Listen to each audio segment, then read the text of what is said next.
malam abis jam 8-an lah gitu lah.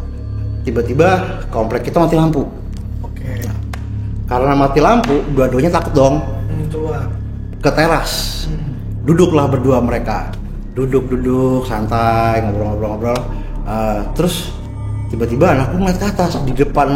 Di teras gue ini ada pohon palem. Oke. Pohon palem. Terus dia bilang gini, Baros, kata yang di atas pohon, kalau kita masuk lampunya bakal nyala. Nah, pembantu gue kan yang bener aja, nggak mungkin mana, udah kita di sini aja. Lagian kalau di dalam gelap, ngapain sih? Ih, Baros, kalau dibilangin nggak percaya banget sih. Ini katanya kalau misalnya kita masuk bakal nyala, percaya deh. Masih nggak percaya tuh, tapi anak gue kan tetap maksa kan. Pokoknya ayolah kita masuk, cobain dulu. Beneran ya, kalau misalnya enggak gimana? Udah cobain dulu, udah nih, jadi masuk. Begitu masuk nih ke dalam set, dia masuk kan gelap tuh mas itu. Begitu dia tutup pintu, jegrek, lo tau apa yang terjadi? Terang, nyala lampu.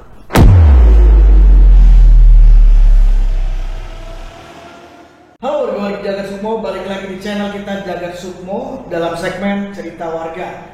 Nah, kali ini kita kedatangan warga Jagat Sukmo yang mempunyai anak yang indigo. Dan tentu saja kalau anak indigo pasti banyak banget cerita-cerita horor yang mereka alami. Langsung aja, kalau kalian penasaran, jangan stop videonya atau terima resiko.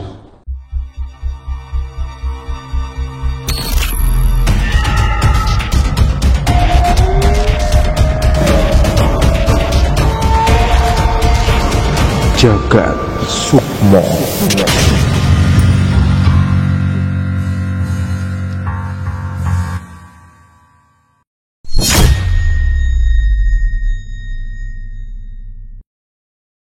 halo Bang, selamat datang di studio Jagat Sukmo. Boleh perkenalkan dirinya? Nama gue Rivo. Oke, kesibukannya apa Bang sehari-hari? Pekerjaan saya karyawan swasta. Oke, dengar-dengar punya anak yang indigo ya Bang? Ya. Boleh deh ceritain nih, kira-kira pasti kan banyak pengalaman-pengalaman yang horor dong kalau indigo. Banyak sih, apalagi waktu dia masih kecil ya, kayak umur TK gitu deh. Kayak dia bisa lihat macem-macem, terus feelingnya kuat, kayak gitu deh. Tapi yang pengen gue ceritain di sini sih apa yang pernah dia lihat. Oke. Gitu. Langsung aja Bang. Jadi ada cerita gini nih. Kan gue punya pembantu ART lah. Kadang tuh kalau gue sama bini gue kerja di rumah tuh cuma mereka berdua. Pembantu gue ini dia nggak tahu kalau anak gue tuh bisa lihat gitu. Nah, satu waktu nih mbaknya tuh lagi cuci piring. Nah, terus pacar mbaknya itu di kampung meninggal. Nah, terus anak gue lagi main di ruang tamu, tiba-tiba ke dapur. Terus dia bilang gini, Baros di ini tuh ditanyain mulu sama ada cowok, nanyain mulu Baros. Terus kata mbaknya, cowok siapa sih? Itu yang di belakang Baros, katanya sih pacarnya. Nah, kebetulan pacarnya itu beberapa hari lalu tuh meninggal. Kerja di kayak pabrik cetakan batu bata. Nah, itu kalau nggak salah ketiban apa gitu. Ya, meninggal. Nah, kalau nggak salah nih ya, kalau nggak salah itu gua agak lupa juga sih. Mbak gua ini entah itu dia tahu apa dia belum tahu cowoknya meninggal tuh, gue lupa deh. Terus begitu dia bilang, siapa sih yang ngajakin? Itu katanya pacarnya Baros. Mana itu? Yang ngajakin yang mana? Itu di belakang Baros lagi berdiri, kata dia. Padahal nggak ada orang. Gak ada. Ya mbak gua kan lagi cuci piring kan. Ya emang cuma berdua doang kan. Begitu dibilang yang mana orang itu di belakang? Katanya mau ngajakin Baros pulang kampung, katanya gitu. Begitu tanya ciri-cirinya kayak gimana, disebutin lah teman anak gua kayak gini. Dan itu persis banget sama pacarnya. Udah tuh langsung dia pucet tuh. Langsung mbak tuh nelpon ke bini gua bilang, "Bu, kalau bisa pulang jangan lama-lama." Karena saya takut berdua sama Kinan. Oh ya, nama anak gua Kinan. Gitu. Terus ini langsung gua banyak sih ceritanya di versinya nih. Ada lagi gini nih. Apa namanya? Gua pernah berdua naik mobil sama dia. Jemput bini gua di kantor. Gua rumah di Bintaro kan. Ini usianya masih TK. Masih TK, masih TK dan terus kita lewat dari arah Bintaro Plaza. Dari arah Bintaro Plaza itu kalau mau ke luar Bintaro itu ngelewatin kayak rel kereta, cuma lu di bawahnya. Nah, begitu terowongan ya? Iya, terowongan. Enggak terowongan banget sih, kayak flyover gitu, cuma kereta dia. Nah, begitu lu lewatin itu di depan lu masjid gede Bintaro, pasti semua orang pada tahu lah. Nah, pas sebelum lewatin flyover kereta itu kayak ada tanaman-tanaman, tukang tanaman. Banyak tanaman hias kayak gitu. Nah, pas gue lagi nyetir gitu, dia kan di sebelah gue nih. Tiba-tiba nih dia ngeliat ke jendela kaca samping, dia langsung kaget. Gue tahu anak gue bisa lihat kan. Gue cuma diem, gue kamu tanya aja kan. Terus dia dia coba bilang gitu. Gue diem, begitu kita belok di bawah kereta, dia langsung dia bilang. Akhirnya gara-gara gue penasaran, gue tanya, "Kamu lihat apa sih?" "Itu tuh," kata dia. "Apaan?" Enggak, dia nggak mau jawab. Terus tiba-tiba palanya nengok ke belakang. Terus dia bilang, dia bilang gitu. "Kenapa sih? Ada apaan sih?" "Enggak tuh, Pi," dia manggil gue kan Api kan. "Enggak tuh, Pi, ada yang ngikutin aku. Tadi dia di sebelah sini ngagetin." Wah, kayak gitu. Bentuknya kayak gimana? Kan gue kan kepo juga dong, kayak gimana, siapa sih yang dia lihat tuh kayak gimana? Iya, dia yang dia lihat itu cuma muka sama tangan begini, mukanya tuh hancur kata dia. Darah kata dia. Gue nggak tahu itu korban kecelakaan kah atau apalah. Pas waktu lewatin kereta itu ya? Sebelum yang di tanaman-tanaman hias itu tuh. Iya. Nah, itu dia ngagetin katanya. Nah, begitu udah ngelewatin, mungkin dia ketinggalan kali itu ya setannya.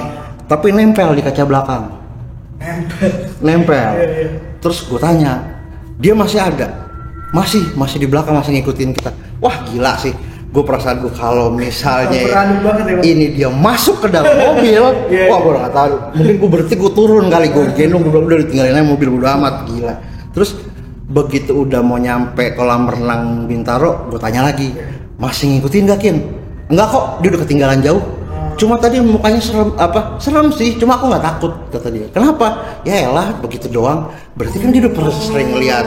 Kadang tuh dia kalau kita nyekar ke eyangnya nih di Bintaro, dia suka jalan nih, terus dia suka gini-gini sendiri. Nah, begitu masuk mobil gue tanya, "Kamu kenapa sih tadi gini?"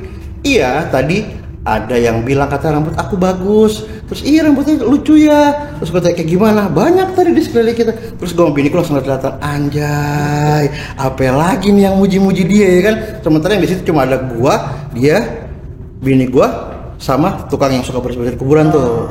Udah. Terus ada lagi satu lagi nih. Jadi dia balik lagi ke Baros nih. Tinggal berdua lagi nih. Malam abis jam 8-an lah gitu lah. Tiba-tiba komplek kita mati lampu. Nah, karena mati lampu, dua-duanya takut dong. Keluar ke teras. Duduklah berdua mereka. Duduk santai, ngobrol-ngobrol. Terus tiba-tiba anakku ngeliat ke atas. Di teras gue ini ada pohon palem. Pohon palem. Terus dia bilang gini, Baros, kata yang di atas pohon, kalau kita masuk lampunya bakal nyala. Nah, pembantu gue kan yang bener aja, nggak mungkin lah, udah kita di sini aja. Lagian kalau di dalam gelap, ngapain sih? Ih, Baros, kalau dibilangin nggak percaya banget sih. Ini katanya kalau misalnya kita masuk bakal nyala, percaya deh. Masih nggak percaya tuh, tapi anak gue kan tetap maksa kan. Pokoknya ayolah kita masuk, cobain dulu. Beneran ya, kalau misalnya enggak gimana? Udah cobain dulu, udah nih, jadi masuk. Begitu masuk nih ke dalam set, dia masuk kan gelap tuh mas itu. Begitu dia tutup pintu, jagrek, lo tau apa yang terjadi? Terang, nyala lampu. Berarti mati lampu yang di pohon dong? Gua nggak ngerti. Pokoknya begitu dia tutup pintu, cekrek, langsung nyala lampu. Baros tapi betah ya? Akhirnya pulang sih. Oh gila, tahan juga ya? Iya. Mungkin pengalaman Baros lebih banyak daripada Bang Riko mungkin. Karena dia begitu ada kejadian kayak gitu dia selalu ngomong, "Bapak, Ibu pokoknya pulang. Saya takut. Oke. Pokoknya cepat pulang.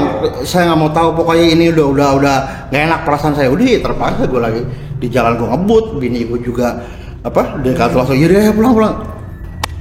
Karena kalau misalnya ada pembantu kan repot juga, iya kan? Apa juga yang jagain anak gue nanti itu. Jadi udah diturutin aja. Cuma ya itu aja kejadiannya. Hampir berapa minggu sekali, 2 kali seminggu. Ya, gitu deh. Itu yang paling horor lah ya dari rangkaian cerita yang pasti banyak banget kan ya. Iya. Itu terus anak Bang Rivo tuh sampai sekarang masih bisa punya kemampuan indigo itu? Alhamdulillah enggak. Oh gitu? Ya. Itu hilang dengan sendirinya atau gimana? Ya, terakhir sih yang gue tahu dia bisa lihat itu kelas 3 apa 4 SD. Oh, sekarang kelas 2 SMP. Oh, udah besar ya. Gitu. Terus itu kalau boleh tahu bisa kemampuan indigo itu turunan atau gimana tuh? Enggak sih, gue nggak ada turunan indigo, bini gue juga nggak ada turunan indigo. Dia bisa ngelihat almarhum bokap gue, almarhum bokap istri gue. Oke. Karena dia pernah bilang, kan ada kalau ke rumah nyokap tuh ada foto bokap tuh. Terus dia bilang, aku ketemu nih sama orang ini. Oh iya. Ya, dia bilang, kapan? Waktu kapan tuh? Aku cuma dipegang-pegang terus aku disenyumin. Terus aku pikir, oh ini namanya Opal. Baru ke rumah eyangnya terus ngeliat foto kakeknya terus dia bilang gini ke bini gue, "Ami itu mukanya mirip banget ya sama eyang papa." "Loh, kamu tahu dari mana?" "Iya, soalnya aku pernah ketemu." Nah, ketemu di mana? Gitu. Kayak gitu-gitu deh, banyak sih kayak semangat cuma ya lumayan sih, seru ya. Oh, tapi itu si anak Bang Rivo tuh waktu kecil berarti nggak penakut ya? Enggak. Dia bisa dengan gamblang ceritain ke kalian gitu apa yang dia lihat. Ya? Jadi nggak pernah nangis sama sekali. Oh enggak. Dia malah kadang kalau dia ngeliat kadang diajak main kalau misalnya bentuknya anak kecil. Kalau misalnya kayak bokap gua atau bokapnya bini gua, ya dia lihat, oh ini berarti kakek gue. Kayak ngerti aja dia. Kalau begitu ngeliat ke rumah nyokap, opa nih. Gitu. Berarti kan dia tahu nih kalau itu opanya gitu. Ini yang papanya gitu. Mungkin dikasih tahu aku ini kakekmu atau aku ini opamu, mungkin gue ngerti. Cuma begitu ketemu dia aku tahu, aku ketemu sama ini orang ini gitu. Kan kalau yang di mobil itu kan berarti kan sosoknya mengerikan banget kan, yang berdarah-darah terus ngagetin gitu. Nggak nangis sama sekali tuh. Enggak. Dia cuma apaan sih kayak gitu. Kaget cuma ya kayak orang dikagetin aja sih. Cuma dia nggak nangis. Enggak tantrum, enggak apa. Dia coba, itu masih ngikutin tuh pi, ayo pi cepetan pi gitu. Udah begitu gue tanya, masih ngikutin kakek? Udah enggak pi, tenang, udah hilang dia. Justru orang yang di sekitar takut. Gue langsung bilang, anjay ini kalau misalnya gue yang ngeliat, gue udah nggak tahu, gue masuk kali itu hampir ngerel tuh. Mungkin karena masih polos juga kali ya. Bisa. Tapi untungnya udah nggak sih. Untuk sekarang udah nggak ya. Kalau masih sih, wah. Kalau masih, gue nggak tahu deh. Apa yang bisa dia bilang lagi nih kan? Bisa bikin konten YouTube itu. Mungkin kalau dia mau sih. Ini gue ngaku itu.